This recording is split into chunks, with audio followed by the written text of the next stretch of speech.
There is only one thing on this earth more powerful than evil, and that's us. Hi, I'm Nicholas Brendan, and you're listening to the Buffy Back Issue Bin. Welcome to the Buffy Back Issue Bin, the show where we go through all of the Buffy and Angel comics that are canon chronologically. I'm Zach. And I'm Emily. And this week we are back to Angel in Season 9, the arc Daddy Issues. An arc near and dear to my heart. Why? My own daddy issues. Oh my gosh. You Father. have daddy issues. Why won't you love me? Oh my gosh. Yeah. Just because your dad said that our shows were a waste of time. He's not listening to this. I can say what I want. But your mom is. Hey, Ma. What was that? Hey, Ma. Like a sheep? Bah. Look, we're going to get into some New Englandisms later in this. That's not a New Englandism. It absolutely is. No, it's not. Okay, not. But Ma is not one of them. Ma is your own weird thing. It's definitely not. It's New England. Beg to differ. All right. Sorry, I'm tweeting with the writer of this, Christos Gage, art by Rebecca Isaacs. I had some questions about this arc, so he's just answering them as for a prep. In live form. In real time is totally what I meant to say. In live form? In real time. In live time. In real time. I don't know. It's been a long day. I worked all day. So, we start this arc off with Angel in Highgate Cemetery, which in his inner monologue he says, very original. So in the 1970s, there was a media sensation that there was a vampire in Highgate Cemetery, which, not real in reality, but possibly real in this reality. Intriguing. But he mentions that Douglas Adams is buried there. And, fun fact, that The Hitchhiker's Guide to the Galaxy was one of the things that kept Angel from killing himself in the early 80s. It was a happy time for him. He was eating rats, had long hair, read a book, I guess. Some of us had long hair. Some of us shaved it all off. I've had both of those things. I know. That's what I was talking about. Shoulder-length ringlets and literally nothing. I know. Is that picking up on Mike? I think so. I hope so. You petting me? Well, it feels funny. But while Angel is paying his respects, he smells some blood. Does that a lot. So, as Angel does, he runs ahead to the Holly Lodge estate, which is public housing for the elderly in London. And mostly World War II vets. So this is going to take a dark turn real fast. Yep, and he makes friends with the local policeman who is eating sunflower seeds, just randomly. And they go in and they find that one of the orderlies has a hacksaw that he's been sawing open the heads of all of these elderly people with. Yeah, it's not great. It's graphic. It's really gross. I guess don't bring a hacksaw to work is the moral of this story. Didn't we already know that? Well, also, hacksaw's used for metal. These are scalps. Get something different. What would you recommend that he uses on scalps? Are you actually thinking about this? I was. Like, what would be the most effective? I don't know. I guess a hacksaw will be fine. Scalps are probably softer than metal. Wow. An intriguing thought pattern. But as he does, Angel beats up the orderly and the cop thanks him. He's like, oh, was that judo? And Angel's like, yeah, something like that. Or, the natural martial arts that every vampire seems to get for no reason. Well, yeah. And then the policeman kicks out Angel. Even though you would think that Angel would need to be there as a witness. Yeah, he doesn't sign in or anything. No, but the fact no security in this place. That the policeman is just like, yeah, you need to leave now. But Angel has not only been a witness to this crime, but he's also participated in the arresting of this guy. So, anyway, it doesn't really matter. Because we have a flashback. To 1972, when there may have been a vampire in Highgate Cemetery. And shockingly, we're also in Highgate Cemetery. We smash cut to a young Giles fighting one of his Watcher-in-Training's friends. Named Philip. And I will always give this book credit where credit is due on the reference scale. Mm-hmm. Philip is a good tie-in. When Ethan Rayne returns to Sunnydale to try and get the demon Etrigan off of his scent, Philip is the first one to arrive in town looking for Rupert Giles, and he dies early in the episode. But it's nice that we get to see Philip again. Yeah. It all just ties back to his old Ripper days. But young Philip attacks Giles, pretending that Giles is a vampire, and Giles just throws him aside easily into a gravestone, saying that Philip can't be joking around at a time like this. Not when they could be losing points for Gryffindor? I don't know. I don't know Harry Potter that well to reference it.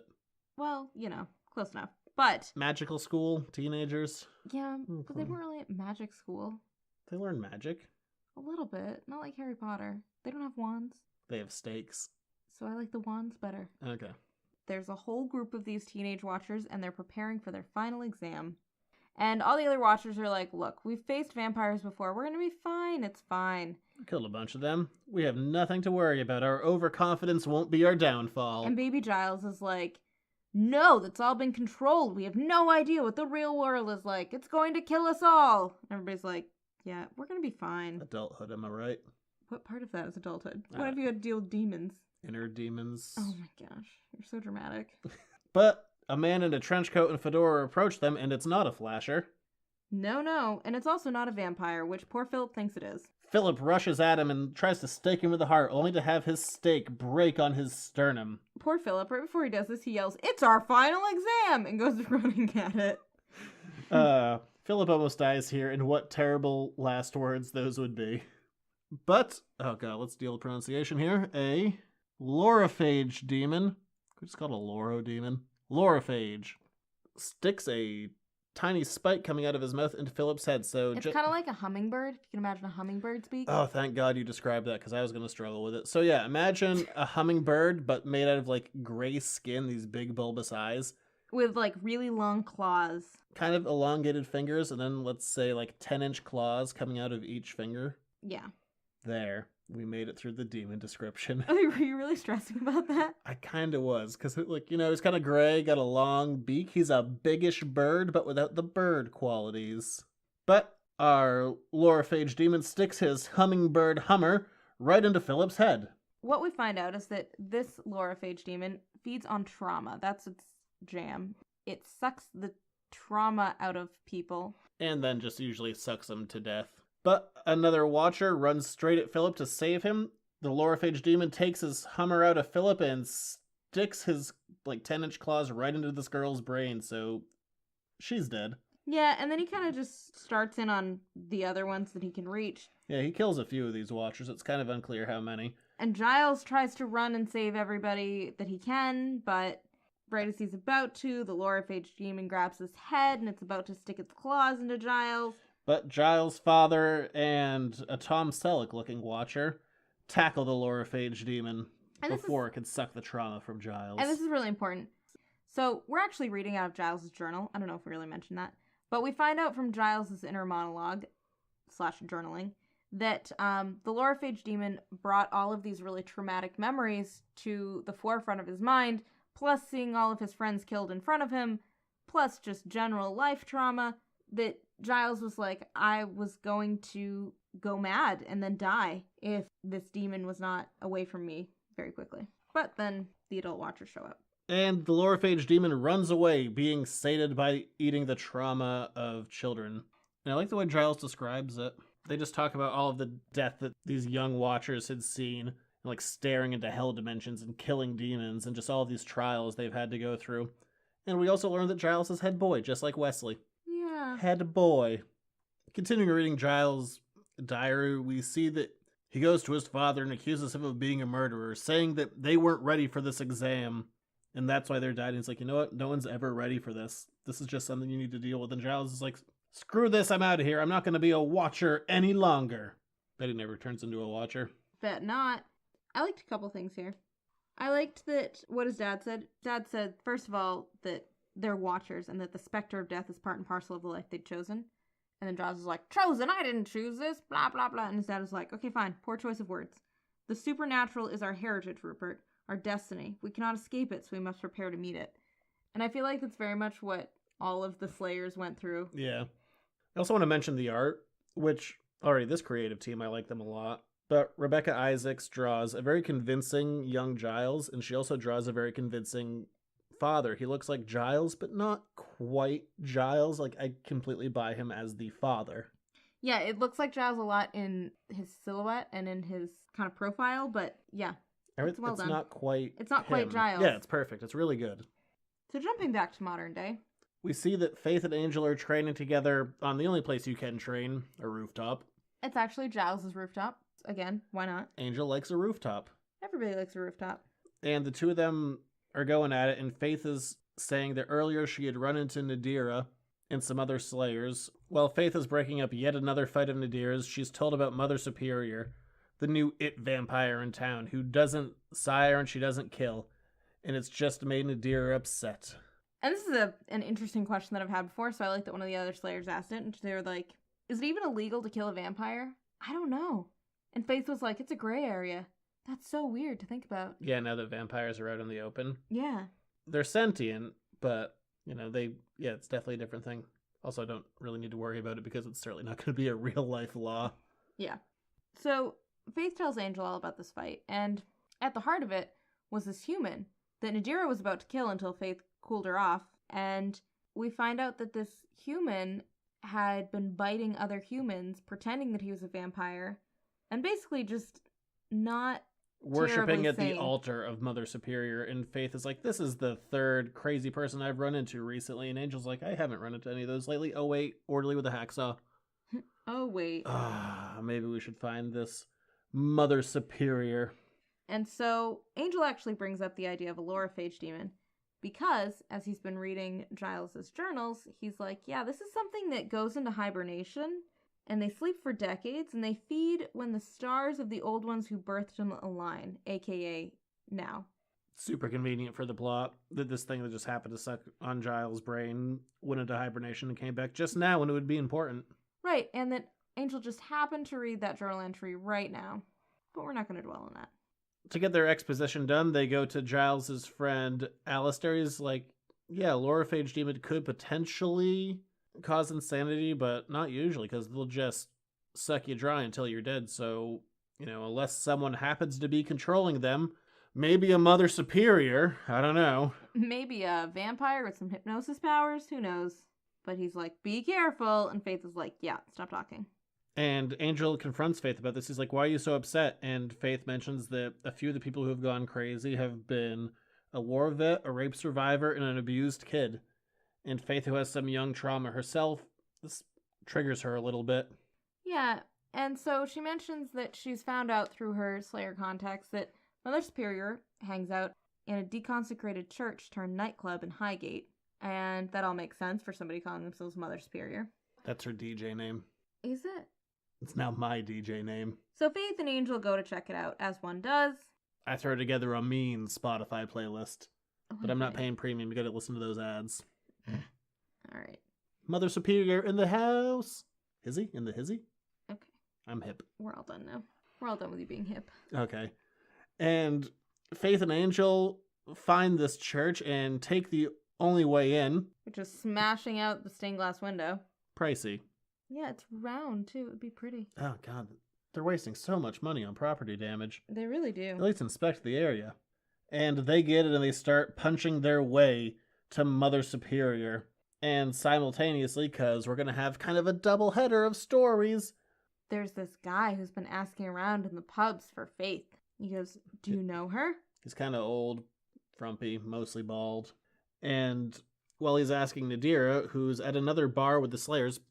Okay, stop bringing Nadira to bars. It literally ends with a fight every time. I know. You would think that they would have planned ahead, but they don't. Yeah, go, I don't know, to a poetry slam. That's your next best option? It's London, it you seems go straight boring. From bars to poetry slams? There's nothing else in between? No. Okay. Those are your two options, kids, from now on. You can go to a bar or to a poetry slam. And this frumpy old man reveals that he's Faith's father. Faith's father. Alliterative. Dun dun dun! As Angel kicks in a door, his second favorite way to enter a room after smashing through a window, Evidently. he discovers the identity of Mother Superior. And it's Drusilla! She calls him father to remind us that everybody in this has daddy issues, not just Faith. And I like that Drusilla is wearing her 1860s London clothes. I find that charming. Yeah, why not? She has a lovely pinky ring. And we see that right behind Drusilla's shoulder, not only is she surrounded by all these people who are clearly fawning over her, but she's with the Lorophage demon, who she's dressed up in a hoodie. I like the hoodie aspect. So do I. I mean, it's better than his flasher garb. Yeah, exactly. So he's wearing a hoodie. And Drusilla is speaking very lucidly to Angel, and he has a terrible realization. Drusilla, she's sane. Dun dun dun! Now, I'm going to praise a lot about this arc, but there's also going to be a big sticking point that I have trouble getting over. And I mentioned this many episodes ago. I think it was called Brooding and Whining was the episode. Well, now I'm going to whine now. You were brooding then, now you're whining? Yeah. The last time we saw Drusilla when she was over on the Spike side of things, what was the big twist? She was sane. This goes back to, did anyone actually read the IDW stuff? No. I'm not convinced they did. We did. Yeah, we did. We called it canon. But we've already done this story, and as we go on, we're going to see a lot of the same beats, or at least one major beat. But it just, I don't know. I always like seeing Drusilla. She's a great character, but the fact that the last time we saw the character, it was literally the same premise. I guess she's not sleeping with a crazy guy named John this time. So that's a positive. They're not in Las Vegas. Again, a positive. They're in London. And maybe if you haven't read the IDW stuff, that's fine, but... This arc takes more of its time than the IDW stuff did. Oh yeah, by far. Which is nice. Yeah, this is more of a chapter in the story versus the IDW stuff when Drusilla was there right at the end was more of a rush to the end. Yeah. So in that sense, I like it. But we'll move on. I mean... It's just something to note. It's a good arc. It's just... We just did this a couple of years ago. Yeah. But Chapter 2 continues, and Angel flashes back to when he turned Drusilla, and we see Drusilla with her two sisters. He's whispering to Darla. And we get some new imagery and some familiar imagery. We get to see Angel actually killing her family, and some of the nuns that were protecting her. And now for the third time, we get to see the scene of Angelus and Darla having sex in front of her while she's going, "Snake in the woodshed, snake in the woodshed. This metaphor is really thin." She doesn't say that last bit. And while we have this flashback reminding us all who Drusilla is, we cut back to the present, and Angel asks, how is this possible? And we find out that it's all due to the Lorophage demon, shockingly. It's a good guy. Yeah. Seems on the up and up. That Drusilla has always wanted a pet, and so she found this Lorophage demon and decided to keep that as her pet. And it was a revelation because she found that she could use the Lorophage demon to suck out her trauma, but not to totally suck her dry of her life. Or her death. Or her death, rather. And that she could control this demon so that her pain was taken away, and she didn't care. The confusion, the fear, the torment, it was all gone. All the crazy that Angel put in her head is gone. Yeah, exactly. And now she can fully live her fullest undead life. Not as this crazy lady, but as someone who helps the helpless, like her father, Angel. He's like, nah, I haven't done that in a bit. And so... I've mostly been trying to ruin the world, and before that I was getting people out of this hell dimension. Yeah. But Drew's really focused on Angel's past, which is fine. So Drew's basically like, look, we're basically the same person now because I'm helping the helpless and you help the helpless. And I, with the help of my Lorophage demon, can take all of the pain out of these people's lives who come to me. And everybody's happy. And Angel's like, I've had enough of this. And as Giles' diary told us earlier, the Lorophage demon is stronger than a vampire and just throws Angel into a wall, as you do. As you do. Meanwhile, all of Drusilla's human admirers start telling their stories about how they were traumatized by being in a car accident with their family being killed or being a drug addict. And one of them is really dark. It's like I was in a car accident and my baby's head ended up in my lap. Yeah. Ooh, that is... dark. And so the Lorophage demon took away the pain.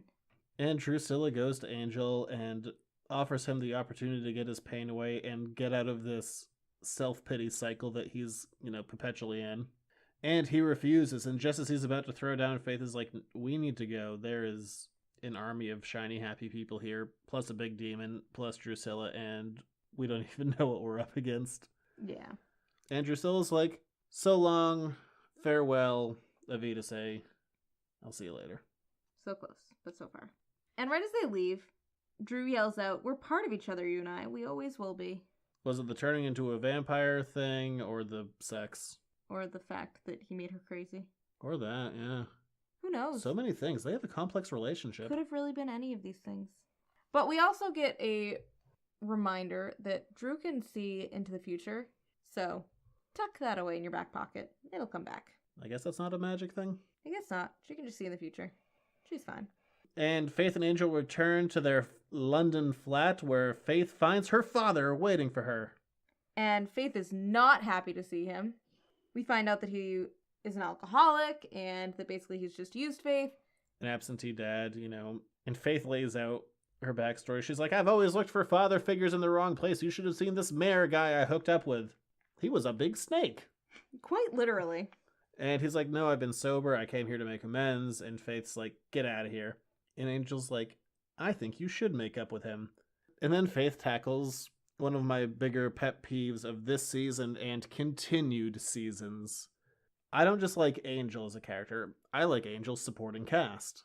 That was one of the better things after the fall that they brought everyone in. Mm-hmm.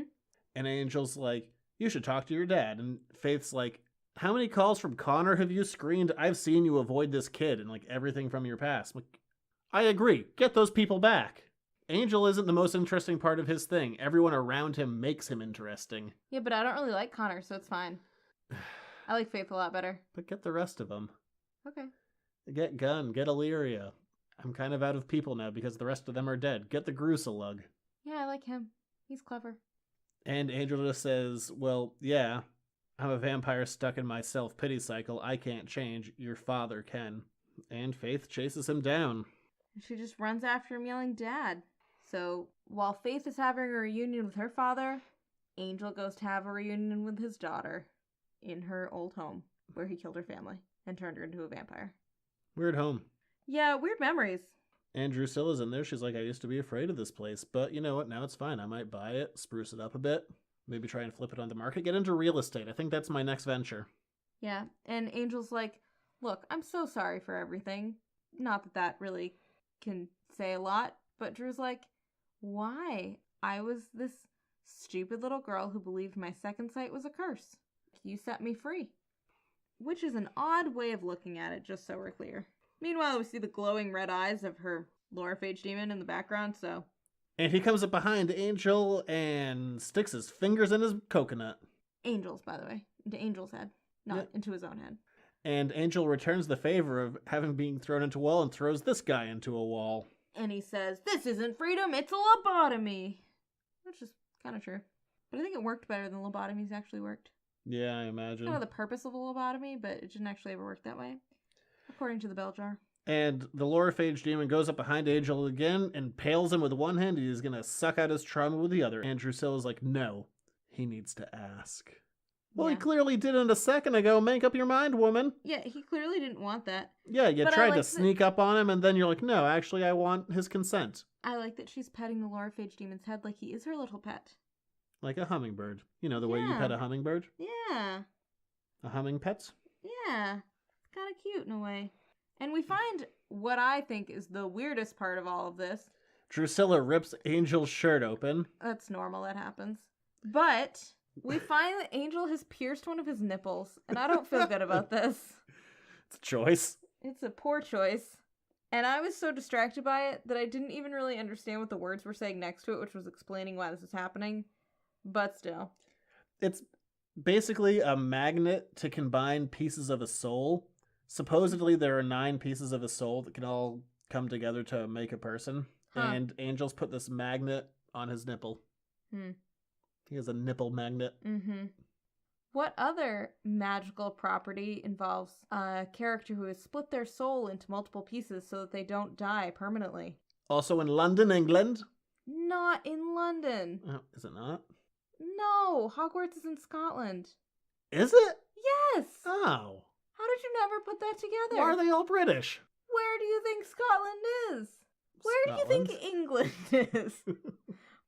And Angel gets a little self-conscious. He's like, you don't like my nipple ring? Is it a little gaudy? Yes, it's hideous. But Drusilla actually uses her newly honed second sight to be like, I know why you're doing this. It's so you can pull Giles' soul back together. I can see mannerisms of him in you. Which I meant to go back and look, but I actually forgot to see if there was actually anything little that would be Nothing that we see Giles on the like. page, but I can believe it. I can believe it as well. I just didn't We're know just if there seeing was still something images. I don't think, maybe there is. I don't think there is. little. Like a turn of phrase. But she's like, Angel, you can't have that many voices in your head. You already have you and Angelus. 3 voices is too many. 2 is fine. 3 is too many. So Angel staggers home, very perforated at this point. He has a lot of little holes in him. Yeah, going 5 from his back through his sternum, another 5 in his head, plus I guess another 1 in his nipple. Eesh. And we cut back to Faith and her father in their home, and he's like, hey, I know you're a slayer, and I love that my little girl can kick some ass. And also stream the Red Sox in London. Okay, so Faith's dad, they try to emphasize his Bostonian nature by having him use all of the New England terminology that they can. He's really into the Red Sox. We talk about Pat's season tickets finally coming through after 12 friggin' years.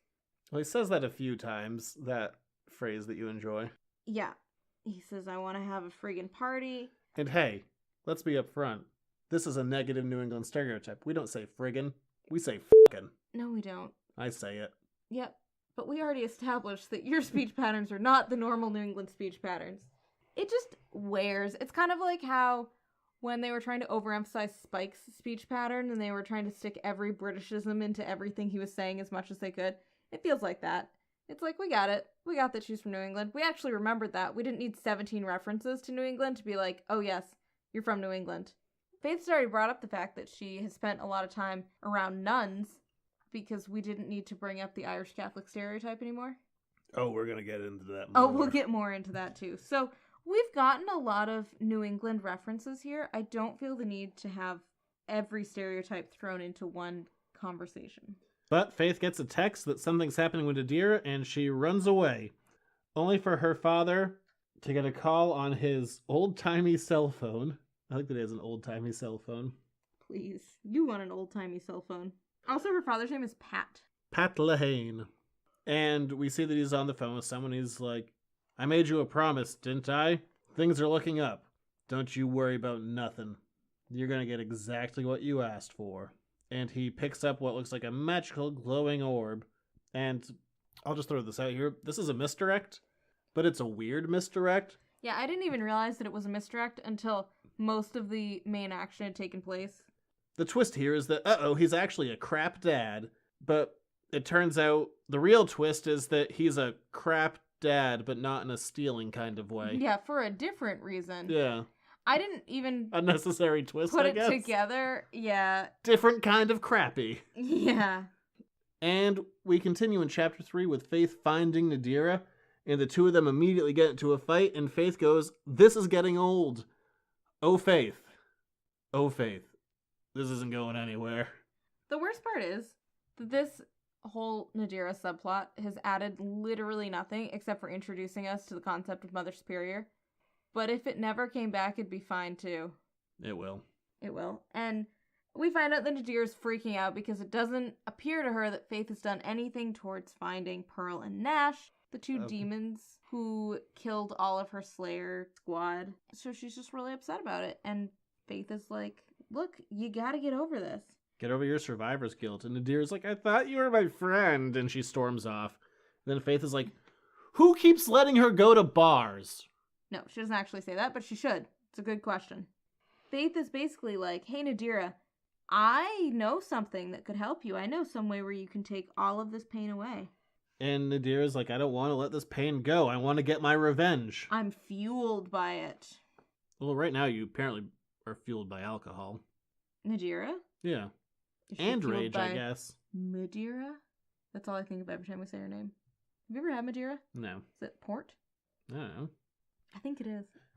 Nadira storms off, and Faith returns home to find Angel's weird nipple ring. Gross. And her father smashing bottles of alcohol. He's like, I just wanted a drink, but I couldn't have it near me. So flush it. It's less destructive, and now no one has to get glass out of the carpet. What does he actually say? I wanted to. Wicked bad. Yeah. Okay, we do say that one. Yeah. I stand by the friggin' one, though. That doesn't happen. That's just the...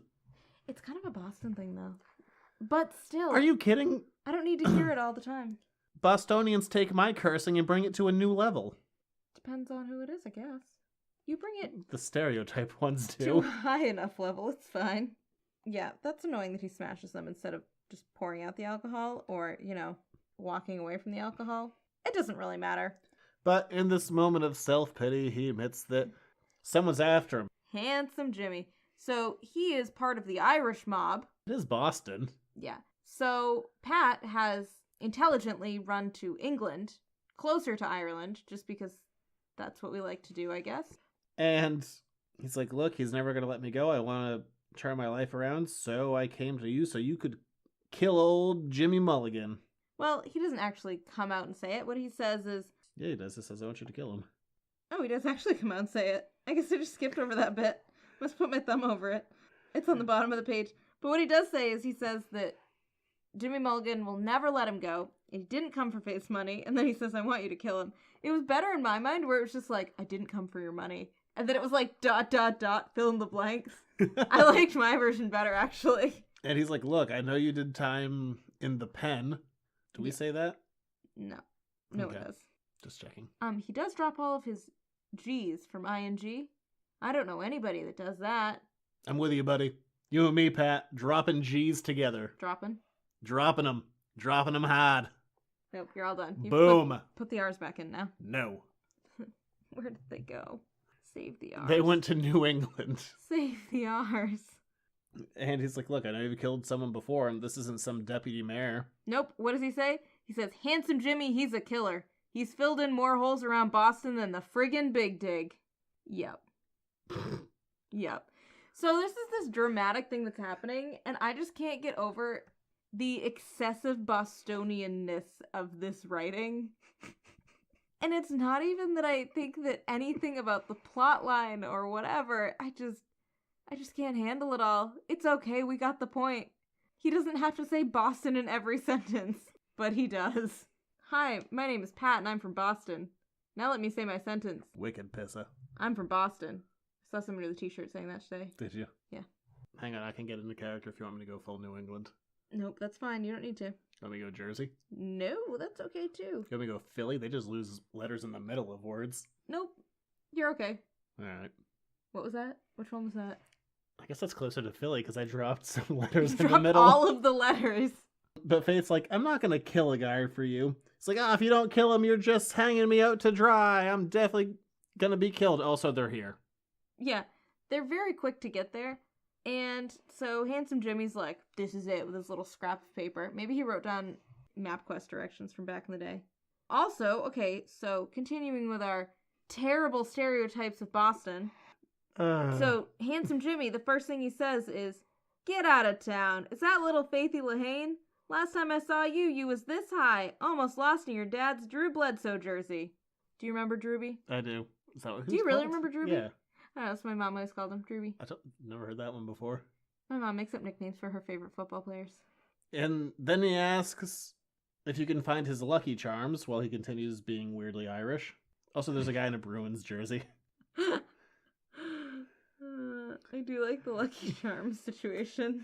And Angel just calls him out. He's like, you're a bad Irish stereotype. Yes. That's verbatim. Yes. And Angel gives him $200,000. How much money did Giles have as a librarian? I don't know. Maybe he had, maybe Giles was rich. Like, his parents were rich and he was a trust fund baby. Baby, you can trust me. Oh, seeing if you could get away without saying it. Nope. The answer is you couldn't. Did that last episode, too.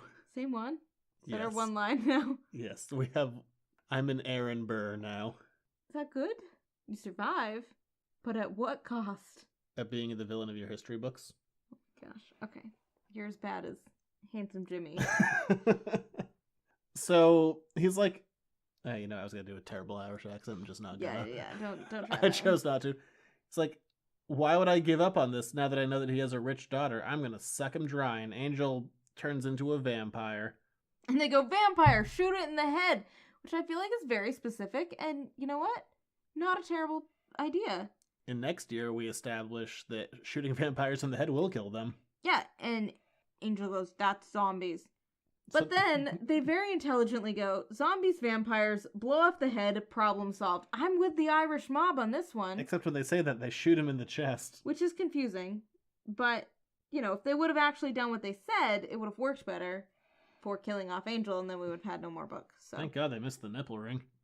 And Faith brings a sword to a gunfight and cuts off Jimmy's arm. And what does Jimmy say? Oh, Jesus. Was that you? I did it phonetically. That's what it says. It does actually say that. Jaysis. I was really wondering if that was your Boondock Saints accent. My reference for the Irish, I guess. And the Irish mob, incidentally. They're all tied together for you. So Angel puts him in a tourniquet. It says call 999. Which is the British 911. And tell them anything but the truth. Get on out of here. I haven't worn a shirt in a while, and I probably need to put one on. Yeah. Also, this is gross, but he goes, what I'd really like to do with this arm is drink from it like a hose. Gross. And one of these Irish Bostonians has a clover tattooed on his bicep. I like to think it's for the Celtics. There's too many leaves there. But he definitely has a Celtic cross tattooed on his back, too. Oh, I didn't even see that one. It's My a God. giant green Celtic cross. These are walking stereotypes. They really are.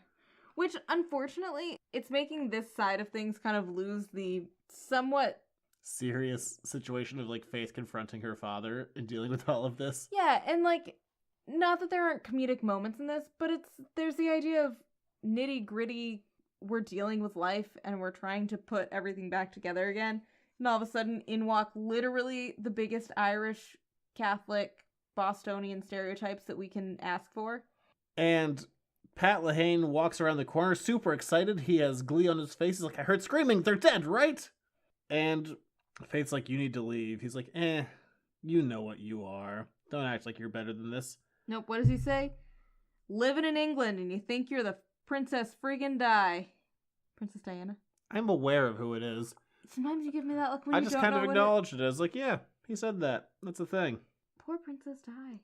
Did I ever tell you that story? The first time we were in Paris, the taxi cab driver was telling us things in very quick French, and the one thing I understood was when we drove under a bridge, and he goes, this is where Princess Di died.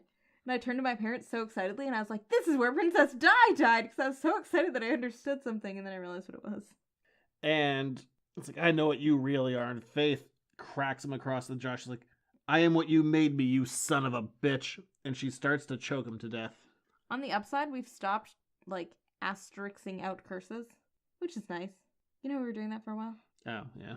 And Faith is choking him out to death, and Angel just kind of talks her down with a simple Faith. And Faith, tears streaming, runs out. Angel kicks Pat to the door. He's like, you don't come back here again or I show you who I really am. And we never see him again. Bye, Pat! Angel just threatened him, so I feel like nobody would come back after that. And Angel tries to track down Faith. He's like, she went to go see the Slayers. And he finds the Slayers, and they're fighting some zompires. It's like, she's not here. Where could she go?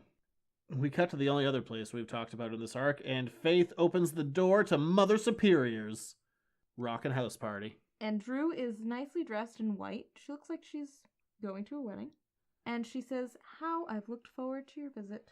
How charming is that? What's interesting here is we don't actually talk about... Faith and Drew have never met. Yeah. I mean, I'm sure they're both aware of each other, but this arc is the first time they've ever actually interacted. Yeah. And Faith, broken, goes to Drusilla. She's like, I want you to do it. I want you to take away the pain. And she says that she's so tired of feeling like this. And she doesn't want to hurt anyone else because of her own pain. To just take it all away. And right as the Lorophage. We're calling him a Lorophage. Right as the Lorophage demon sticks its fingers into Faith's head, Angel walks in the door. And Angel, who has yet to put on a shirt. Again, we can see the nipple ring again. He even has on a shirt. He just has to button it up.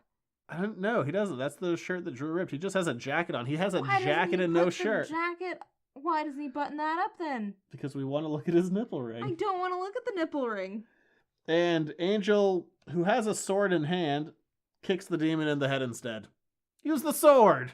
Yeah, it's a weird moment. But it does draw all of the fingers out of Faith's head. That's good. Except that Angel's damage has been done. All of Faith's pain is gone. She feels great. She remembers everything that happened, but it doesn't really matter. And Angel immediately gets real crappy about it. He's like, do you remember Professor Worth? He had Worth. Used that joke already.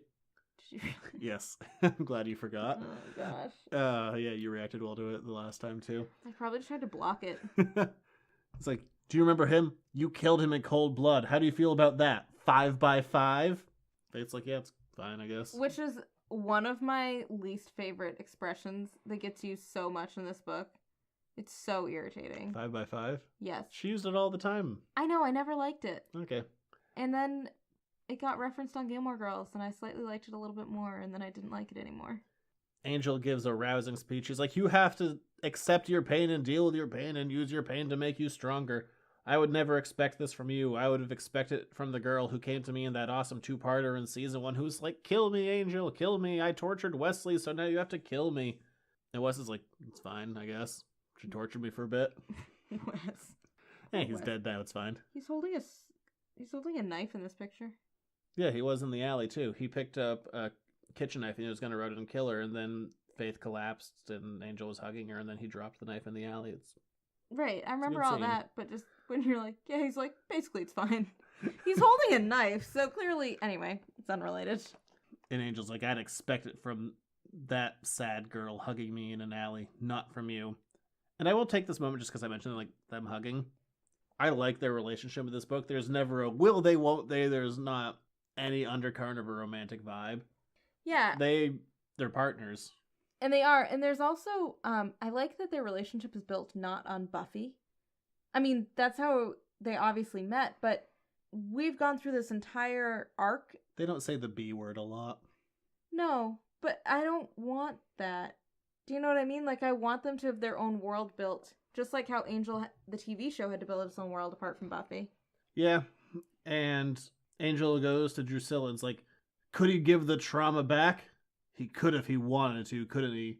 And again, credit to the art. Drusilla just gives him the look. She's just like, you shut up, Angel. My favorite part is how you just gave me that look. Like, I'm giving you like the Drusilla look, like the rest of that our is listeners enough can of see that. it as well. That is enough of that kind of talk, Angel. But it's just me and Podcast Dog. Also, fun fact, I like that Drew is in point shoes for ballet this entire time. I don't know why, but I really enjoy it. Well, she really has a very dance-like fighting style. Like she really does, but I she's enjoy aerobatic. that. She's all over the place, and the two of them start fighting. Acrobatic? What'd I say? Aerobatic? Yeah. Not a word. Friggin. Well, whatever. And the Lorophage demon steps in and knocks Angel aside. And Angel's asking for Faith's help. He's like, I can't beat them by myself. I need your help. And Drusilla's like, we're gonna fix him, with or without his consent. It's like neutering a dog. And just as Angel is about to be lobotomized by the Lorophage demon, Faith steps in and smacks Drusilla away. And Drusilla immediately goes to Vamp Face, which we haven't seen her in this entire time. Yeah. She's like, after all I did for you. And Faith just goes, you used me. Like my dad. Like everyone. Almost everyone. And she hands Angel his sword. And the fight is on. Faith is fighting with a table leg, by the way, just so we're clear. Maybe a chair leg. Yeah, it works. And Angel figures out that, or really takes a stab in the dark. I shouldn't say he figures it out. He takes a stab. Yeah.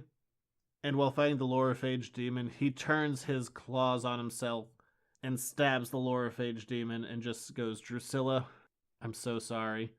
Just so we're clear, Angel stabs the Lorophage demon with the Lorophage's own fingers. Like, if that wasn't clear. Yeah.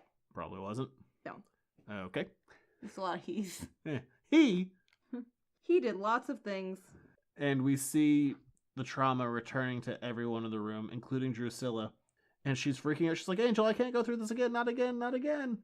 And all of the crazy goes back into Drusilla. And she goes back to the character we know and love from before. She just says that it's so lovely.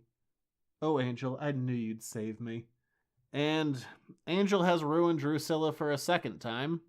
Was there another recent story where Drusilla was ruined for a second time at the end of an arc? It didn't have anything to do with Spike. Oh, good. So it's different. Just a different vampire with a soul. Uh-huh. Not the same idea. Cool. Right. Thanks, Kat. Good audio. And Angel runs over to Faith, who... She's like, don't touch me. He's like, no, but you lost a part of yourself. She's like, yeah, I get it. Stop trying to make it better. Shut up for like 5 seconds. My God. Yeah, and it's very clear that Faith is grateful but miserable at the same she's time. not pleased. It's just, yeah. But everybody else there does not really believe Angel's best intentions, and immediately they decide to Bum rush him. Yes. And Angel and Faith are fighting off humans and vampires alike. And Drusilla runs out. He's like, I can still help you. And she goes, help me, poor thing. This is the interesting bit. She goes, there's not enough help for you. Now I'm myself again. I skipped ahead in the book. And oh, the awful pictures. It's coming, you see, for both of us. Dun, dun, dun. How And- foreshadowing. I actually love all of Drew's crazy talk because it's just sane enough that you can put it together. I love it so much. I love Crazy Drew. She's absolutely my favorite. So next season, Drusilla is going to come back and she's going to play a major part with Angel. Yay! And I was like, I wonder if this was planned ahead for next season. So I sent the writer of the next season of Buffy, Christos Gage, a tweet, who also wrote this arc. I was like, hey, were you planning for next year? He goes, maybe? If it was after issue 20 or so, we'd have the season 10 summit by that. If not, I was faking it. And then he asked, he's like, what issue was it? 9. He goes, totally faking it. Unless it was a reference to the Drusilla mini that never happened. Which we've talked about before, where Juliet Landau was going to come back and write it. And you could actually put in pre-orders for issue 1. And for reasons I don't know, it never happened. But I just think that's interesting. I liked when she wrote Drew last time. Yeah. She clearly knew Drew very well. But whether or not this was the writer faking it or was being planned ahead, it actually falls in very well with next season. But there we go. That's the behind-the-scenes tweeting you heard at the beginning of the episode. And Drusilla runs out, never to be seen from again until next season. Which is sad. I wish we got more Drew. We're going to get plenty more Drew next I love year. Drew. Angel and Faith escape all of the now sad people. Yeah. And Faith's like, so, trying to put Giles' soul back together with your weird nipple ring, huh? He's like, no, I'm not. That's exactly what I'm doing. And she's like, so, I'm not that dumb. Faith just goes, you know what? I'm on board. Let's ride this train together, brother. We're going to bring Giles back. It's like, cool, glad you're on board. And she's like, you know what? Giles we can do, but some people like Drusilla, where she's crazy and evil, you just got to write off. He's like, no, I don't think you do. It ends on a really nice, I shouldn't say nice, it ends on a very bittersweet note that I like. Faith goes, that chick's a mess. And Angel says, yeah, she is. But before she met me, she was beautiful. And we see this image of Drusilla in the past, just dressed in her bonnet, and she has a basket with a kitty. bow on it. Yeah, and she's just petting a happy kitty. And it's very bittersweet. It is. I love Drew. Yeah, and it was interesting seeing more of the sane side of her, unlike the last time we saw her, because she was still a little crazy because Wolfram and Hart was drugging her. Right, and in this one, It was more straight lucid yeah, up until the end. I liked this explanation for her lucidity a little more than I liked the other one. Other than she went to hell and she was the sanest person in hell. I mean, I did like that too. I've liked both of these reasons, actually. And as we do with most of these, we end with a one-shot. Script again by Christos Gage and art by Chris Samney. And this one is called... Women of a Certain Age. Normally, I'm kind of meh on the one-shots because I don't love how not tied to things they are. This one, I quite enjoyed, though. Angel and Faith are returning home from an unknown engagement. Of clearly killing things. They both have swords. I mean, it's London. Don't you usually walk around with a sword in London? Yeah, that's right. And they're about to open up the door, and Angel just stops her and goes, someone's inside. So they crash in the door, as one does. Just open a door. Are you open doors. incapable of doorknobs? Yeah. This is the third thing you crashed through, at least. I might have missed one or two. In this arc alone. Use a door. Or at least a handle. I guess you used the door this time, but just open it. And we see two women sitting on the couch, drinking wine, painting their nails, and one of them says, you must be Rupert's little friends. And the other one just goes, be a love and top me off, will you? There's a good girl.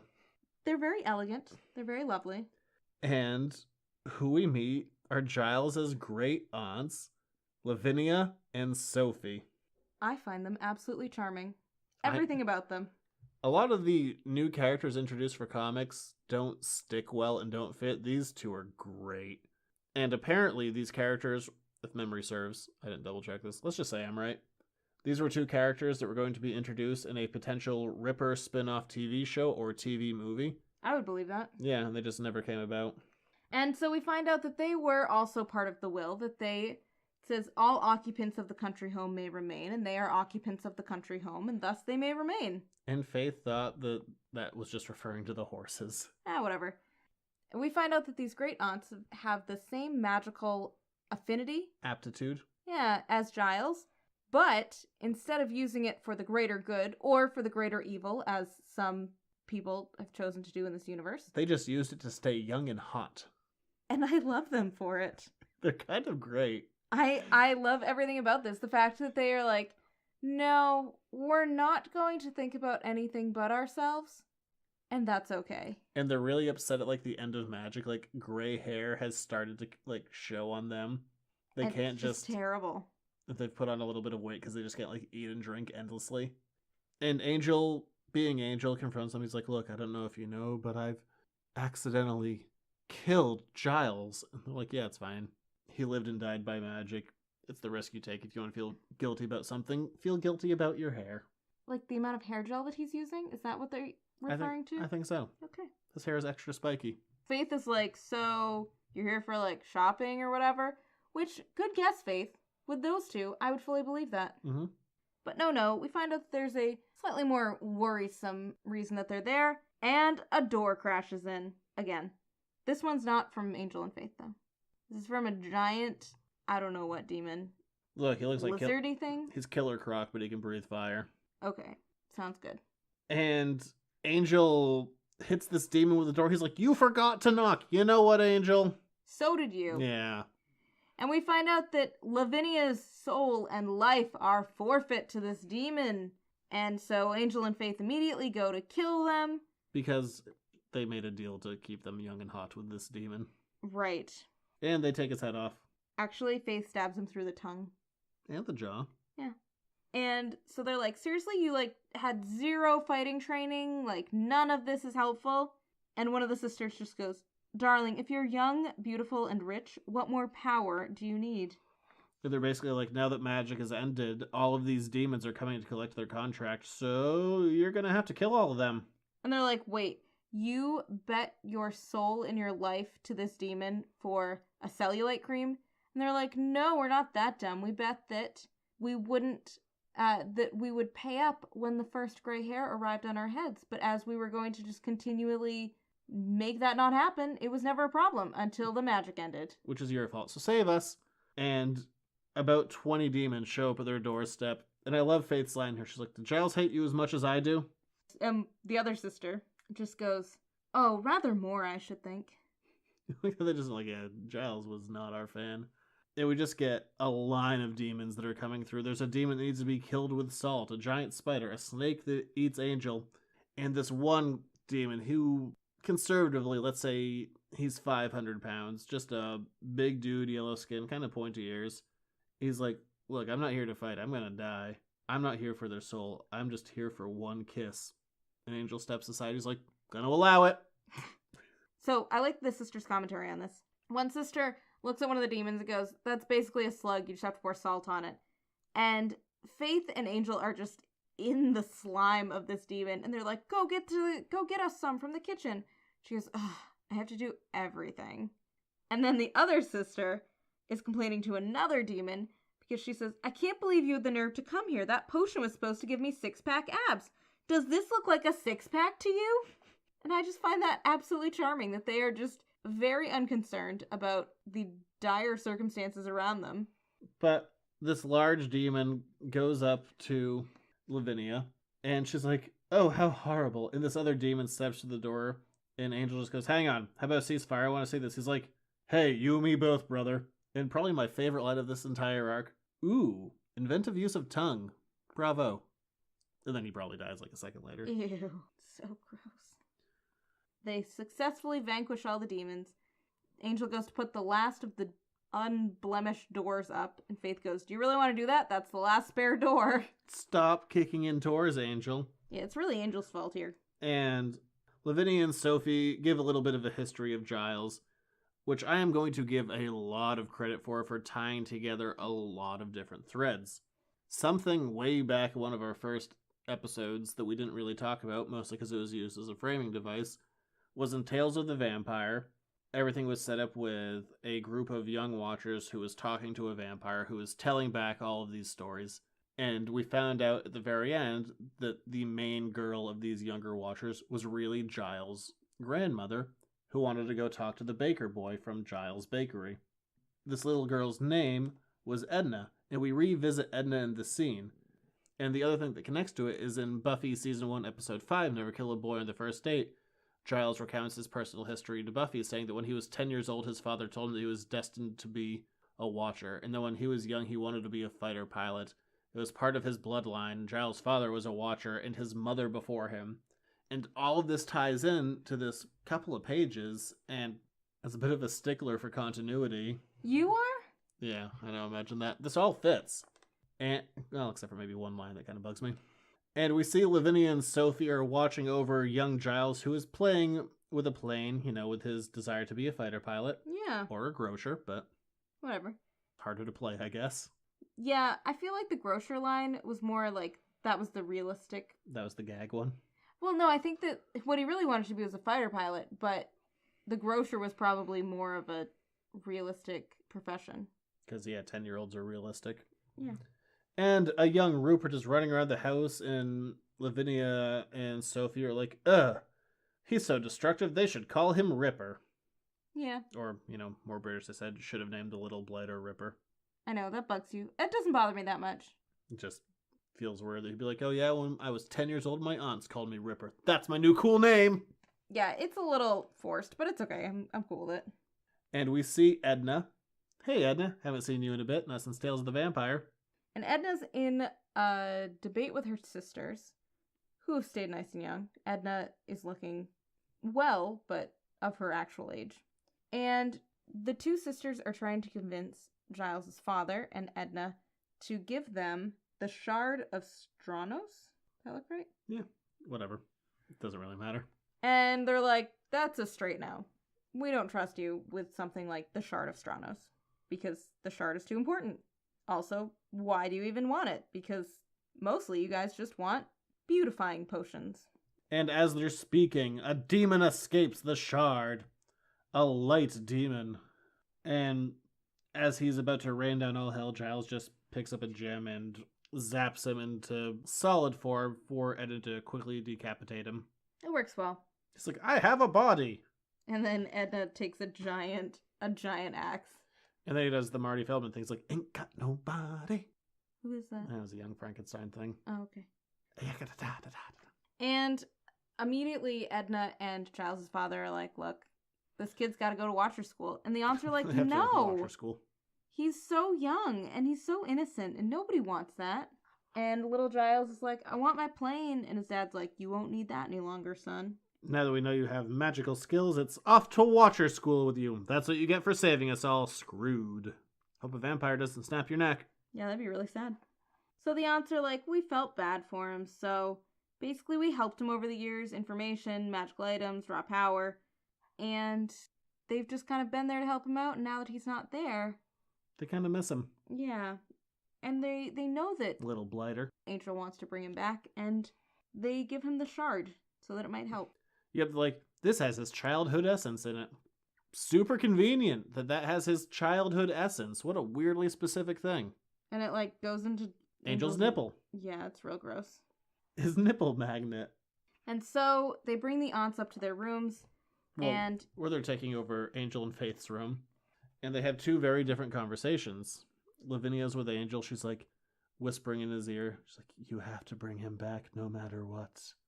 Meanwhile, Sophie is talking to Faith, and she's like, you have to stop Angel no matter what. And we see the two of them after Angel and Faith leave talking to Giles' soul or whatever. And they're like, oh, you'd be so mad at us, but we need to make sure we keep them on the right path. They're clearly working together. And I read this as we need to keep Angel and Faith questioning each other in order to move forward and not be drinking the same type of Kool-Aid. Yeah. Clearly the aunts are up to something, and clearly they are clever enough to stay on top of everything. Giles' resurrection. Yeah, so I trust them. They're also funny. And Angel and Faith reunite, and they hear a knocking at the door, and they're like, who knocks? We only kick things in. It's our spare door, though, so I'm glad. Yeah, and Angel has kind of a weird line that think is just forced to give an awkward moment. It's like, listen, pal, I've had a long day, and I don't have the patience to mess around with you. If you're still there when I open the store, I'm going to snap your neck like a toothpick. And, okay, number one, if you actually did have a history of snapping people's necks like a toothpick, I feel like you wouldn't joke about it. Number two, not very Angel-y. Yeah, I don't ever see him saying a line that aggressive, but what are you going to do? And number three, we open the door, and who is it but Willow? So, worst person, you could have said that too. And Willow's response is, kind of your wheelhouse, isn't it? Snarky. True. But true. He does like snapping a neck. And Willow has with her the two halves of the scythe. That she took from Buffy. So there you go. That's all I have to say about that. Yeah. So, also like our last Drusilla arc, Willow shows up. Let's just bring it all back to that. And we leave on a cliffhanger. Why is Willow there? Well, we know why she's there. She wants to bring back magic. But what does Angel have to do with it? How is Willow going to fix the scythe? Will we ever find out the answers? Glue. Super glue? Is it going to be like in The Fellowship of the Ring where we just put the pieces back together? Yes. And they're like, these have been separated for thousands of years. And everybody's like, so you just put them back together, yeah? And everybody's like, yeah, pretty much. It was better in the book when he fought with a broken sword. I thought that would have been a cooler visual. You don't see that? No, it worked better in the book, too. Yeah. Because the books work better. Anywho, I guess that'll do it for this week. I think we harped on a lot of the... I don't know. We're probably too harsh on this book. I actually like this arc. I know, I actually did, too. I don't know if that came through. It was just fun. It's just funny there were to a harp couple on certain little bits. odd bits to it, but overall, very positive. Yeah, and as the season goes on, I'm a much bigger fan of the Angel side of things for this season. I really like all of the main parts of this. It was legitimately just the littlest bits that I'm like, that's minorly irritating. We'll talk about that. Well, it's funnier. But really, I mean, I really like this creative team, and as we're recording this, they're still doing stuff together, and they're really strong. I like what they do. Yeah, this is a really strong story. And I really like the one-shot. It was all a very good thing. Getting Drew back, and I like the idea of having Faith's father in the mix. I liked the idea of Faith trying to deal with her own personal demons in some creative and not great ways. Because Faith has kind of turned into this fairly wise character rather quickly, and Faith was always the hothead. Yeah. And so I liked her doing something kind of hot-headed. And it's just weird that Angel has a nipple ring. And that's just weird. Yep, really there were two small weird things that we harped on a lot. 3. The accents, the nipple ring, and the doors. Okay, 4. I was also going to say the IDW connection. Okay. So anybody who's reading this can easily get over all of those issues. So enjoy this one. It's a good one. Yeah. We'll be back next week to talk about one of the most controversial arcs of Buffy ever. And her pregnancy. Well, that's why it's controversial. Where can you find us? Over on editorsnotecomics.com, Facebook, Instagram, Twitter. If you want to get the show a week early, you head over to patreon.com/editorsnotecomics. $1 a month will give you the show a week early every single week, along with my other show, which you may or may not listen to, a whole day early. And rate, review, subscribe on iTunes, especially the review one. We don't have enough of those yet. Say hi to us. Or that. We have an email. What do you think about this arc? Are we wrong for harping on the New England accent thing? Let us know. Side note, we're both from New England. Do you have a nipple ring? Side note, you don't actually have to tell us that. Don't send pictures. Yeah, please don't. I never thought of that as a problem until right now. Yeah. But we'll be back next week to talk about pregnancies. Bye.